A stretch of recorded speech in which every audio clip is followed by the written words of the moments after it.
El expresidente de Brasil, Luiz Inácio Lula da Silva, que gobernó ese país entre 2003 y 2010, fue condenado por el juez Sergio Moro en una causa por corrupción pasiva y lavado de dinero conocida como Triplex, vinculada a los sobornos pagados por la empresa constructora OAS, una de las más grandes del país.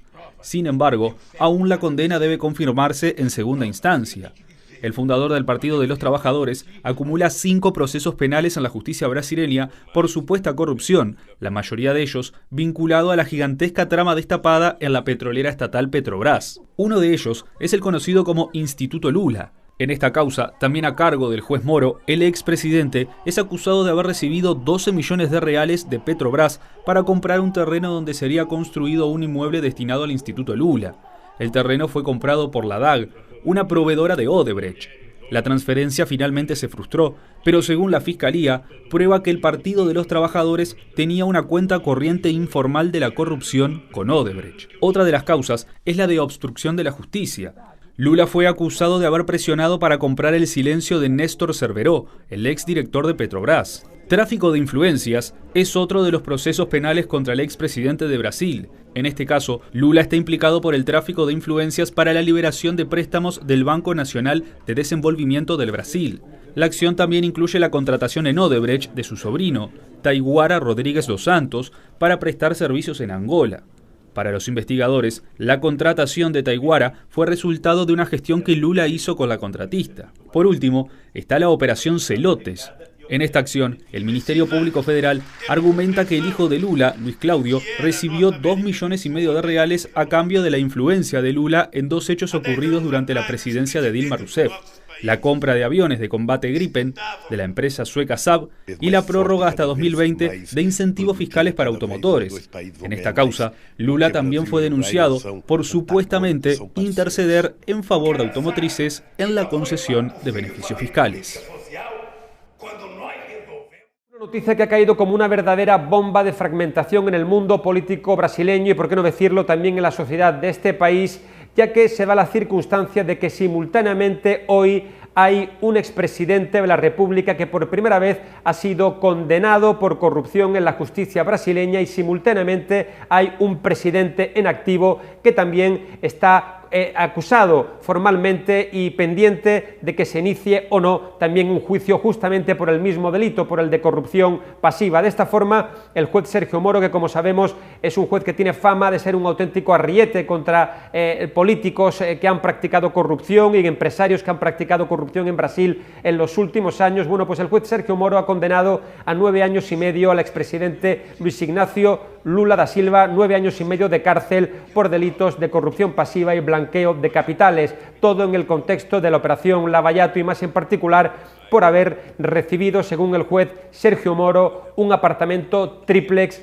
en la localidad costera de Guarujá, en São Paulo, a cambio de facilitar contratos millonarios en la estatal petrolera Petrobras. Por lo tanto, un auténtico mazazo contra el expresidente Luiz Inácio Lula da Silva, que ahora podrá recurrir, según el Sergio Moro, según la sentencia del juez Sergio Moro, podrá recurrir esta sentencia en libertad, pero si en la segunda instancia judicial esta sentencia condenatoria vuelve a ratificarse, el expresidente quedaría automáticamente inhabilitado para presentarse a las elecciones presidenciales del próximo año como candidato y tendría ahí sí que ingresar automáticamente ya en prisión. Por lo tanto, quizás en este último punto está la clave de la noticia de hoy, es que la noticia, esta condena a 9 años y medio de prisión, no es tanto el carácter simbólico que tiene, sino el efecto práctico de que es la antesala para que Lula no pueda presentar ya una candidatura a las elecciones del próximo año. Por lo tanto, se puede calificar de un torpedo directo a la línea de flotación tanto del expresidente Luiz Inácio Lula da Silva como de su partido, el Partido de los Trabajadores, y por ende a la izquierda brasileña de cara a la próxima contienda electoral. Desde Río de Janeiro, Francho Barón, InfoTNU. Previsible, porque la forma por la cual fue conducida toda la investigación llevaba un poco a esa conclusión. El juez Moro se portó a la vez como juez y como fiscal, lo que no me parece muy correcto. porque juez juzga, el fiscal acusa. Si el juez acusa y juzga a la vez, las cosas se complican. Y habrá una apelación para la segunda instancia, que es el cuarto tribunal federal, que tiene su base en Porto Alegre, que el mes pasado anuló la sentencia que el juez Moro había proferido en contra del tesorero del PT, del Partido de los Trabajadores.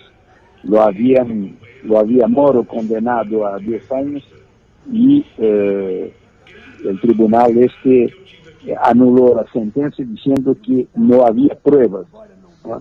Y creo que eso remite un poco a lo que yo decía en el comienzo, la forma por la cual el juicio fue conducido corresponde un poco a una expresión que uno de los fiscales utilizó a su momento, cuando ofreció la denuncia.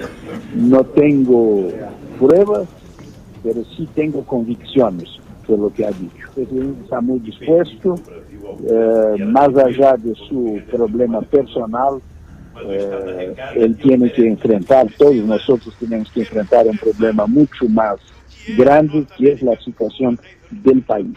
Marco Aurelio, esta decisión del juez Moro, independientemente de la apelación, ¿tiene impacto sobre una eventual candidatura de Lula? Es decir, ¿le impediría presentarse como candidato? No, con condena en primera instancia no. Si hubiera una condena en segunda instancia, sí.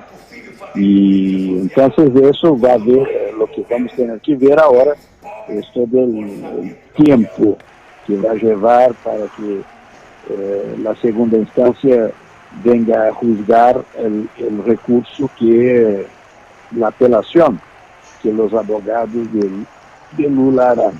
Se prevé que eso no se juzgaría antes del año próximo. Y eso quedaría, digamos, ese juicio quedaría en plena campaña electoral, en condiciones que, digamos, hoy día Lula está en primer lugar en todas las encuestas en que se presenta. No es solamente que Lula esté muy bien en las encuestas, es que no hay nadie que se acerque de él.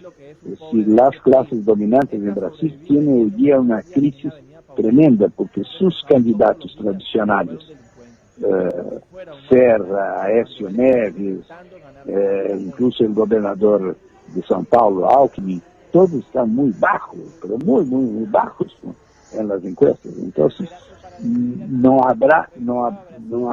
habría ningún challenger, ningún competidor fuerte para una elección con Lula. Entonces, esa condena, además de eso, tiene ese sesgo político partidario muy fuerte.